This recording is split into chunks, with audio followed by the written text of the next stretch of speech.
Hello, this is Stephen from Fexyl. I want to start by thanking you for buying one of our ChatGPT products.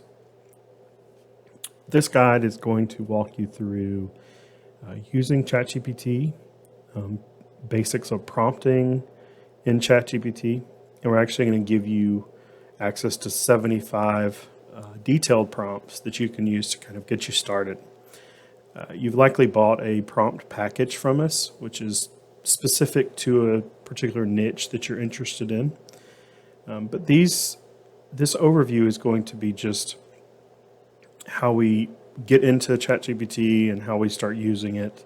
And also will highlight what I think is the main feature of ChatGPT, in that it's conversational. That once you prompt it on any of the prompts that you bought from us, you can continue to ask ChatGPT questions, and it's going to give you answers, and it's going to carry on a conversation with you.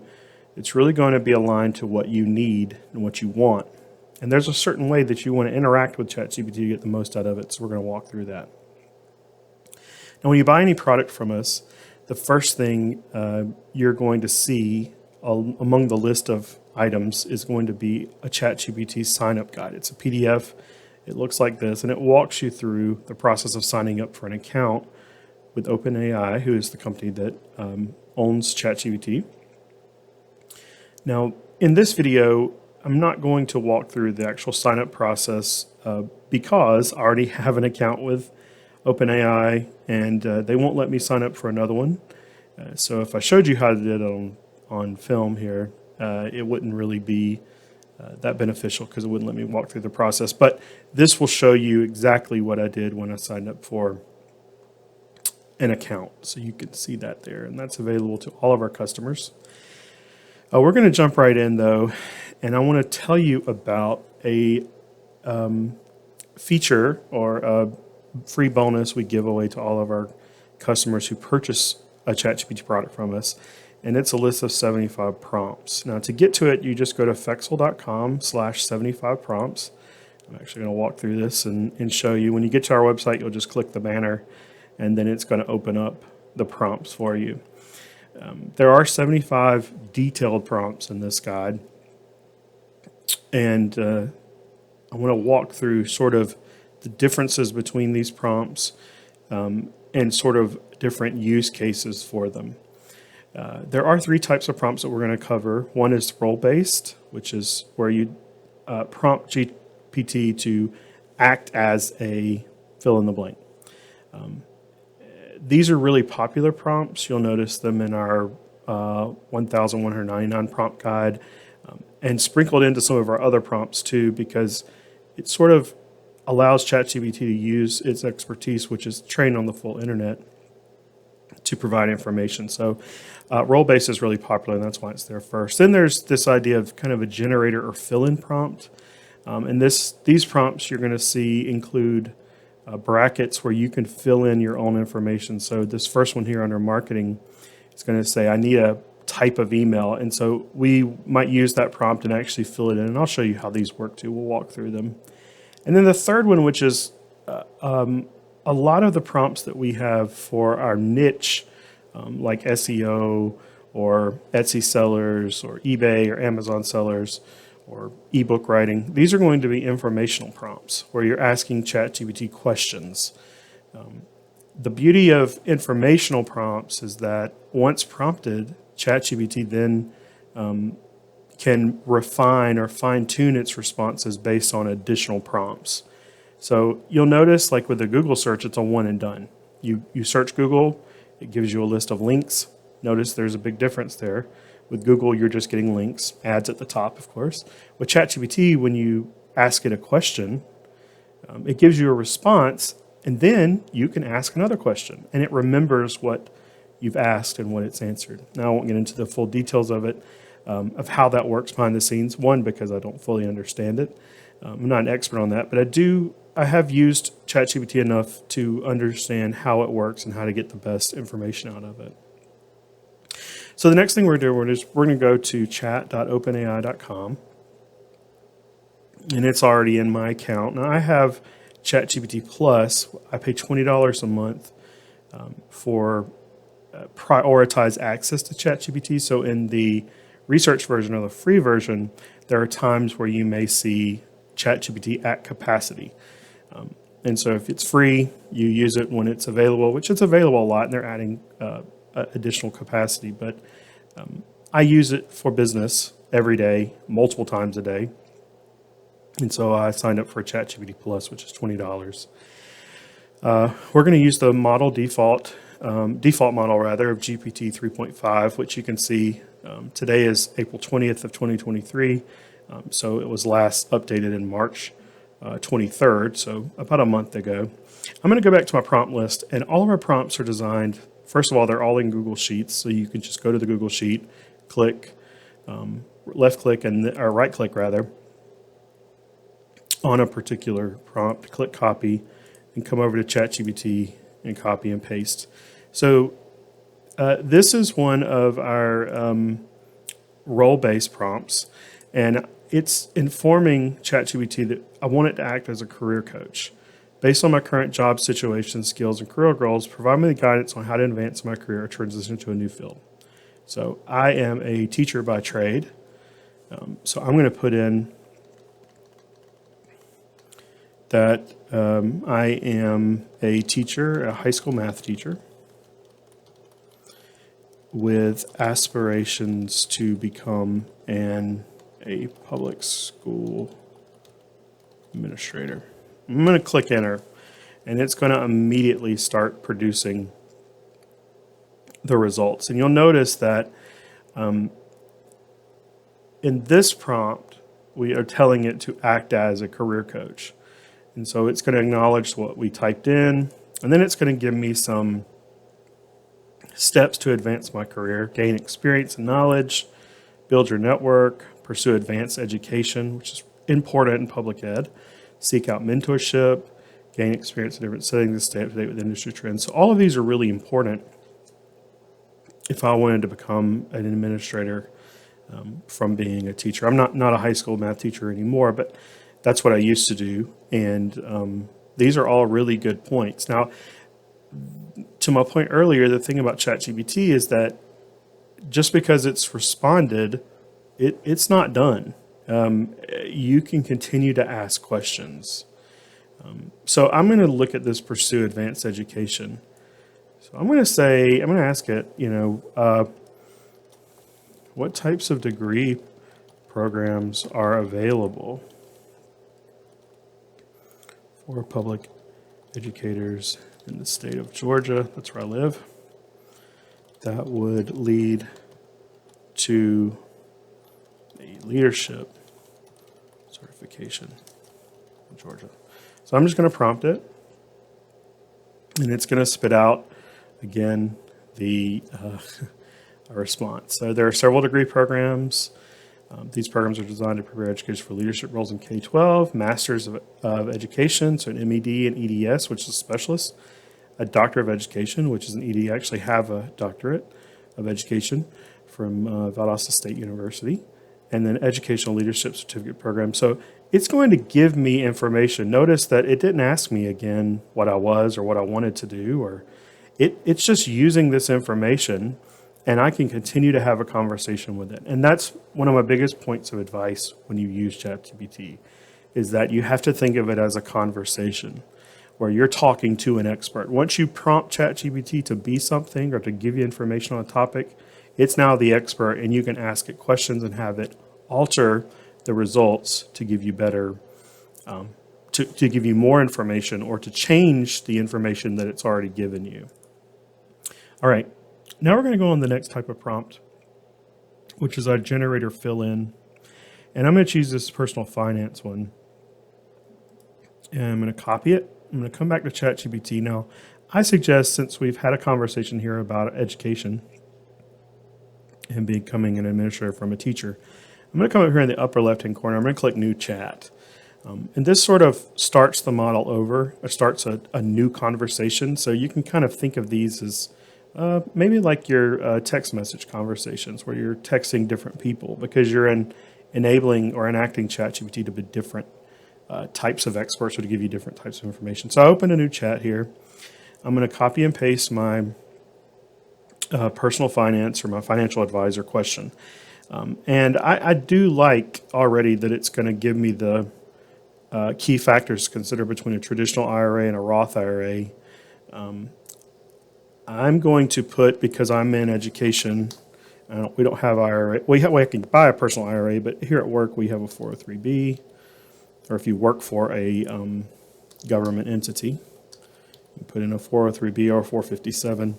When I say government entity, I meant nonprofits, publics, and again, I'm not an expert in that, but you can ask it that as well. I'm in my 30s in my late 30s actually, and I'm going to tell ChatGPT. I'm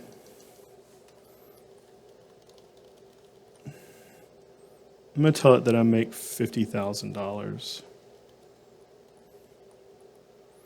and then watch what happens. So it again immediately starts generating text, and it's going to talk to me about the difference between a 403B and a Roth 403B. It's going to talk about current and future taxes. So taxes are a big consideration when you're looking at a traditional versus a Roth 403B, because one is made pre-tax, one is made after tax. And if you expect your tax rate to be higher, a traditional a Roth 403B may be advantageous. And so if I'm a teacher and I'm expected to make more than $50,000 in the future, I may want to put my money in a Roth so I can pay taxes now and have it tax-free later, or already have paid taxes on it. Some employers offer matching contributions. It talks about investment options, which I'm going to dive into. Do I already have other retirement savings like a pension? And then current and future financial needs. Am I going to need to be taking care of my parents or my children or my spouse in the future? Excuse me. And so you can, it's going to give you some pretty solid recommendations in the beginning, but I'm going to drill down into this investment options. And first of all, it's going to talk to me about fees, but I'm going to ask it, since I'm enacting as a financial advisor, I'm just going to ask it what would be, or let's try this, generate a list of investment options for someone in my age bracket and income level. Give me a mix of options between stocks and bonds. We know those are two characteristics. So it's going to then talk to me about different types of investments, and these are pretty common in 403Bs or IRA, or any kind of retirement account you have through work. Mutual funds, exchange traded funds, individual stocks, and then it's going to give me some things to consider about being actively managed. I'm going to dive a little bit deeper and just say what, or let's say generate a list of mutual funds that may be beneficial for me if I have a high risk tolerance. So then it's actually going to go out and advise me of mutual funds that I can buy. Now notice this is not a registered representative or someone behind the scenes. This is actually scouring the model or the information that it's been trained on. But you can see I went from asking it a general question about what would be better for me to it giving me specific investment advice as far as individual mutual funds that I can purchase.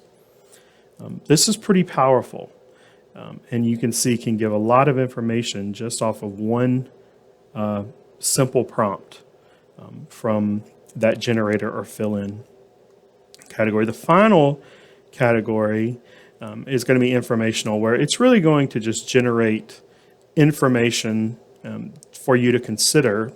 The great thing about informational prompts is that they can be a really good starting point for you to explore various aspects of a topic. And I really like them a lot. I think they work really well, and I've learned a lot myself just from using them. Let's pick one here, and let's talk about business plans here, since I'm an entrepreneur and you likely are one too, based on some of the products that I offer. So I'm gonna copy this entrepreneurial informational prompt and go back to ChatGPT again. I'm going to clear it out by starting a new chat. Nothing to fill in here. You're just asking it, what are the essential steps to create a comprehensive business plan that address market research, product development, marketing, and financial projections. I'm going to click enter there, and then it's going to give me the different steps. You can see it generates it very quickly, but it's already bringing up something that I didn't really consider, and that's your business model, right? You need to have a value proposition and revenue streams. You need to consider distribution channels and customer segments. So that's something I'm going to dive a little bit more into, since I do have a small business that sells digital products on Etsy. I want to see if it can help me generate value propositions. So again, there are, just from this one prompt, that's one question, it's kind of sparked a lot of interest from me in figuring out what can I get ChatGPT to help me understand. So I'm not even going to read the rest of it at this point, because I know what I want to kind of ask it about defining my business model. So in defining my business model, help me develop a value proposition for an Etsy digital products business. And then I'm going to tell it, this is a common thing too, ask me any questions you might need to fully help me. And so again, we're asking it a question, we're also telling it, you can ask me questions if you need to. So it's already telling me, it knows about Etsy, of course. So it's asking me these questions. Here are some questions to help me better understand: what type of digital products will you be selling? Who is your target market? What sets your digital products apart? What are the benefits? What are your competitive advantages? So I'm going to answer these really quickly. I'm going to give it very limited knowledge. I sell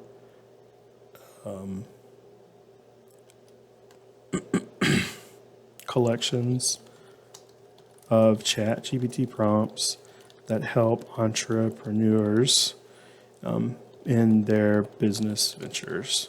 Okay, and I'm going to, number 2, who is my target market? Entrepreneurs looking to grow their business. 3, what sets your digital products apart from others in the market? I strive to deliver quality products and offer exceptional customer service. At least I try to do that. 4, what are the benefits? My products are easy to use and feature copy and paste functionality. And then number 5, what is your competitive advantage? That's a good question. Let's see. We're going to say this very video that I offer how-to videos on using my products and getting the most out of them for my customers. All right, so I've answered its 5 questions. Go ahead and enter. ChatGPT immediately starts producing a value proposition for my Etsy business. Empower your business with ChatGPT prompts. Our digital collections are designed to help entrepreneurs like you achieve success, providing high-quality prompts that are easy to use and customize. So it's already giving me a really strong value proposition. And I can put this on my website. I can put it in Etsy listings. I can use it as part of business plans. And this is just one aspect of, remember, our original questions, this comprehensive business plan. I'm just asking it to help me define my business model on this one thing, value proposition. I haven't even tapped into all these other things. And that's the beauty of ChatGPT, that you can continue to ask questions. It iterates, and it will give you specific information based on your original prompt, but also subsequent prompts. All right, well, that wraps up our introduction to ChatGPT. I hope you found this video to be very informational and helpful to you. If you have any additional questions, I'm always here to help. You can reach me through the Etsy website. Message me there. I'm available from 9 a.m. to 9 p.m. Eastern Standard Time, most days of the week. And also, you can reach me by email at fexylco@gmail.com. Thanks again for being a customer, and happy prompting.